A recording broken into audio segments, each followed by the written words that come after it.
More than 100 law enforcement personnel are involved in the search, including the Massachusetts State Police Department, which was deployed at the Maine border. The U.S. is not.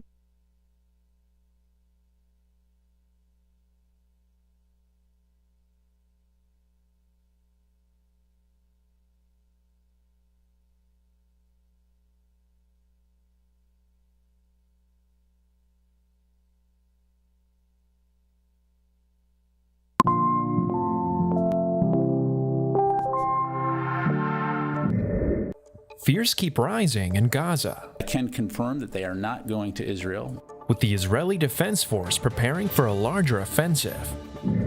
Students speak out about the Israel-Hamas war. I'm with the Palestinian people, but we are not with Hamas. Expressing their concern for civilians. And a miracle for a family. The doctors at NCH have worked tirelessly. After a missing woman has been found alive. These stories and more coming up on Newsbreak. Hello, South Florida. I'm Christina J. Harris. I'm Valentina Gaspar. Today is Friday, October 27th, 2023. Live from the Lee Caplin School of Journalism and Media in North Miami, this is Caplin News. A town in lockdown while the shooter is still loose. This morning, the manhunt for the shooter who took 18 lives in a local bowling alley in Maine continues. Many counties in Maine will be on lockdown today, with businesses and schools mandated to be closed amid the search for the shooter. Authorities say they are searching for any signs missed before the tragedy, following reports of him behaving erratically at an Army training facility this past July. I'm sure there'll be a lot of review of this and a lot of analysis. Was there something missed? Was he deemed a danger to himself or someone else?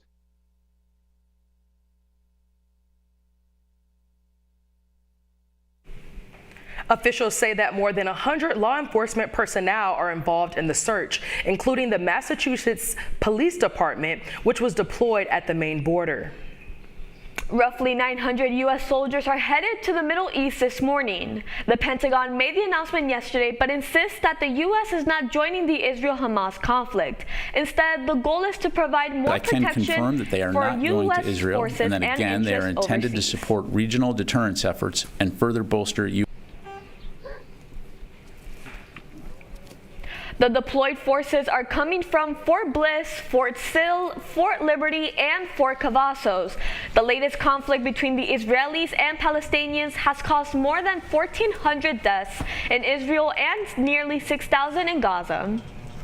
A pair of demonstrations in South Florida to draw attention to saving civilians in the Middle East. As Caplin's Leanne Abush-Tarbush reports, one of Wednesday's protests was pro-Israeli, the other was pro-Palestinian. Protests amid the war in Israel are intensifying, and here in Florida, Governor Ron DeSantis is calling universities to deactivate any pro-Palestinian chapter. But FIU Students for Justice in Palestine refuse to remain silent. Hey, ho, ho! This occupation is not to go! We as Floridians, we as Americans have the right to say what we want to say and protest. It is our right as American citizens. And he can try and shut us down, but we will not leave without a fight. The pro-Palestinian people told me they are not trying to eradicate Israel or inflict any violence or hate on the Jewish people, but they're asking for a ceasefire and ultimately an end to the occupation and the apartheid system in place. We do not support the killings of anyone. We do not support Hamas. We are not Hamas. We want a ceasefire on Gaza, and we want freedom for the Palestinian people living under an apartheid state. You can't say anything because it's going to appear to be anti-Semitic when that's not true, because no one here right now, I believe in my heart, is anti-Semitic. Pro-Israeli people, on the other hand, said they want the hostages to return to Israel and for Hamas to be eliminated. We are with the Palestinian people, but we are not with Hamas. Sebastian, on the pro-Israeli side, shared with me what he thinks could aid in ending the conflict with Hamas. And when Gaza is done, when there's no more, we will rebuild together, and the Palestinians will be let in again.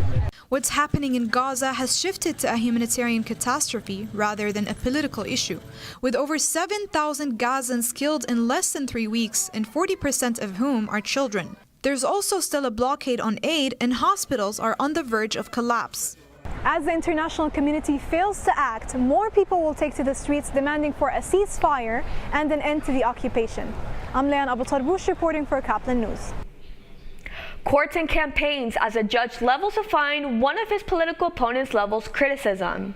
We begin in the courtroom in New York City. After agreeing to reconsider, a judge in Trump's civil fraud case yesterday reaffirmed his decision to levy a $10,000 fine against the former president for violating a gag order.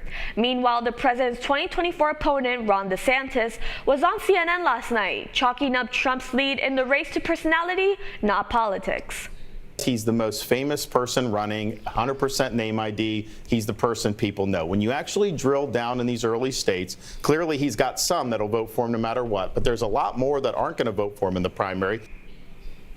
And the special counsel looking into Trump's 2020 fundraising practices has decided to withdraw a subpoena. The subpoena sought information into the former president's failed re-election campaign.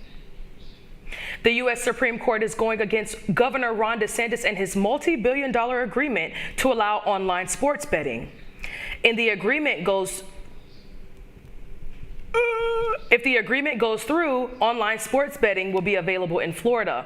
The agreement is rumored to generate around $2.5 billion in revenue within 5 years. In 2022, Ron DeSantis signed a law that was approved by the U.S. Department of the Interior.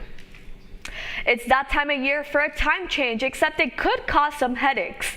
A majority of Americans wind their clocks back an hour for daylight savings time ending on November 5th. According to an expert from the University of Southern California, quote, "That's hard on the body." The expert even brought up having migraine medication and/or painkillers to help throughout this time. A new law in Maryland provides free health care for expectant mothers within an income threshold regardless of their immigration status. Caplin News' Paloma Pimentel has more on the new bill. Maryland used to require undocumented pregnant women to have an immigration status and to lawfully reside in the state for health insurance. It wasn't until July 1st of this year that the city passed its Healthy Babies Equity Act, which allows undocumented pregnant women to access federally funded health care throughout their pre- and postpartum pregnancy. A group of postpartum women and their children gathered this morning for a centering reunion where they each expressed their birth experience to their doctor and played games that for some welcomed their new journey as parents, all while sharing food and laughs. We spoke to the clinic's doctor and provider about what this gathering also means on the medical side. On the back side or the medical side, we're making sure that their vital signs still look stable, there's no blood pressure issues, that they've made their postpartum appointments or at least have them scheduled. So it's just a way for us to connect with them now post-baby, and then also making sure that they have their care scheduled. The new Healthy Babies Act proved to be a blessing for many mothers today. We are now going to speak to some of them and get to know more of their process. I got health insurance for my child here. When we came to the meetings, they gave us Pampers and other valuable resources like car seats. For me, it's better here because I live close, only 10 minutes away, and it has become easier for me to get what I need, where if I don't have something or I can't make an appointment, they would send me a car if I couldn't come. But since I'm always driving, I never took that service. Free health care for undocumented pregnant women in the U.S. is rare, but not for states like California, Colorado, Illinois, Oregon, New York, and Maryland. I am Paloma Pimentel reporting for Caplin News. Two of the remaining Beatles say farewell to their careers with a finished song from John Lennon. That's still ahead, and so is this story. She's doing wonderfully. The doctors at NCH have worked tirelessly to bring her back to life. One family was fearing for one relative until they heard the good news. Newsbreak will be back in 2 minutes. Last week, Brandon met a girl on a dating app. One day after work, he finally found the courage to ask her out. No answer. He started to panic. Was he being too pushy? Maybe it was too... Hey, sorry I didn't respond. I was driving. I would love to go on a date. How does tonight sound? Brandon tried to play it cool, but inside he knew.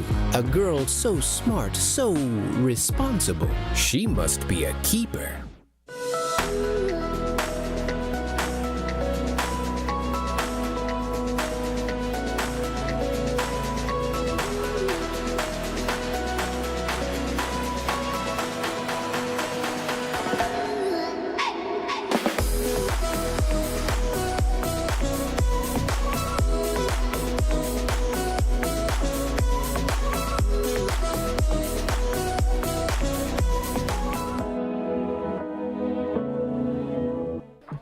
How do you know when you've made the right decision?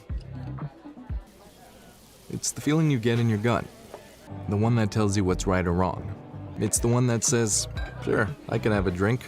Or the feeling that says, okay, I've been drinking. Now what? It's the voice inside you that says, I'm buzzed. Better leave the car when it's time to go. Plan ahead.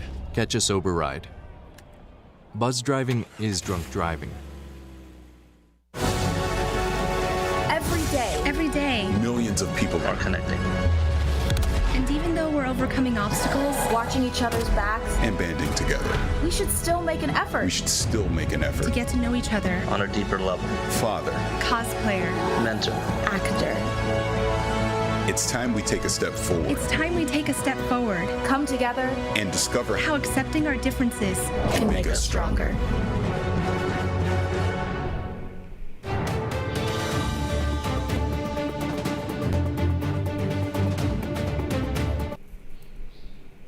Found at last and at an unusual place.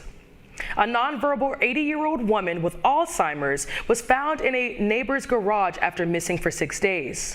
WBBH reporter Ryan Arbogast has more on the story. Miracle.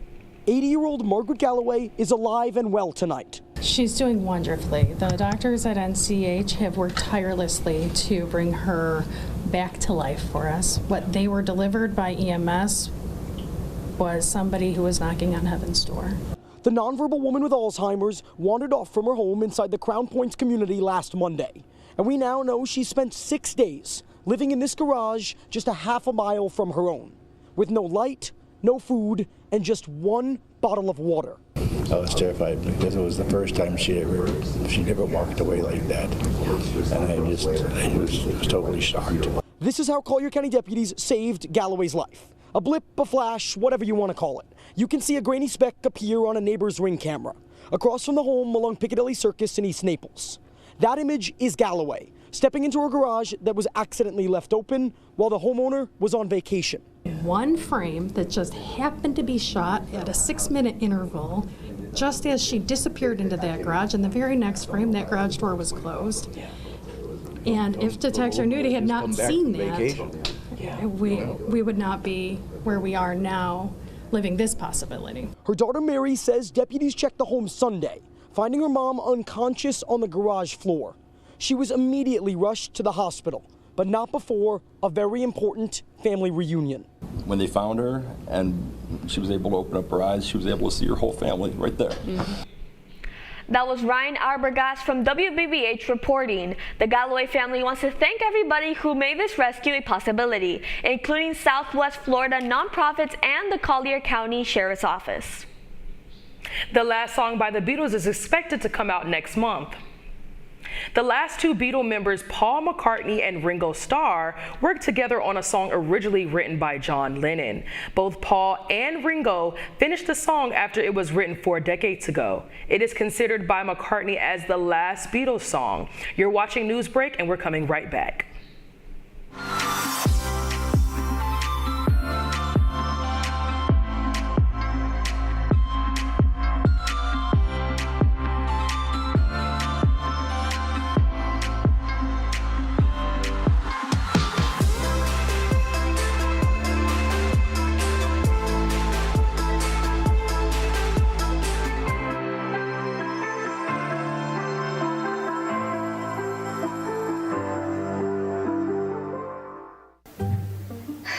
I could really use a new tablet. I just don't have the money.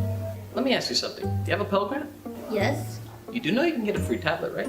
Did you say free? Yeah, free. It's simple. And the application is done in the store. I could really use a tablet. Go get one.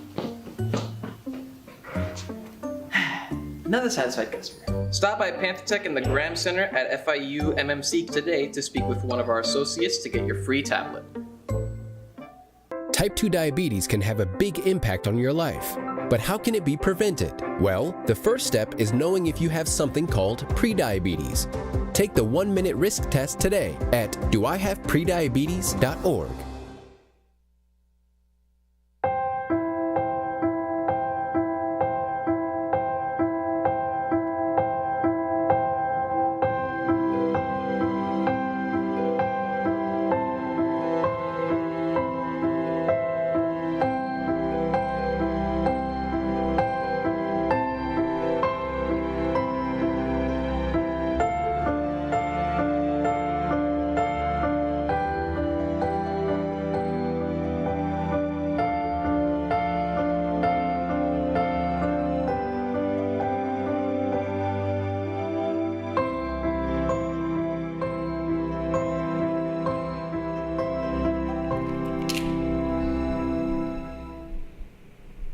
That's all the time we have for Newsbreak. I'm Valentina Gaspari. And I'm Christina J. Harris. Get more news anytime at caplinnews.fiu.edu.